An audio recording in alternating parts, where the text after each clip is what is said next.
May mga tao, may mga mananampalataya na akala nila kapag sila ay pinuntahan, sa kabila na sila ay mananampalataya, pag sila pinuntahan ng mga manggagawa ng simbahan at sila pagdadasalan, akala lagi nila sila po ay laging hihingian. Hindi po. Kaya nagpupunta ay upang ipakilala, dalhin ang ating Panginoong Hesukristo. At sa ganun din po pagdakasal ng Santo Rosario, ipakilala na si Maria ang ina ng ating Panginoong Hesukristo.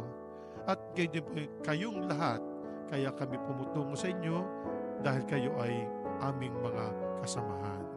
Kayo'y miyembro ng ating pong simbahan. Paano ba tayo magiging isang magaling, maganda na tagasunod ng ating Panginoon Diyos? At bilang tagasunod, kayo din ay isang magaling na leader kung paano ka makakaakit ng iyong kapwa upang maging maayos, maganda, wagas, lubos ang ating ginagawang mga pagmimisyon o mga gawaing pagpapakabataan. Huwag po tayong manghihinawa, huwag po tayong magsasawa ng pagdarasal at pang-aakit po sa ating kapwa mananampalataya.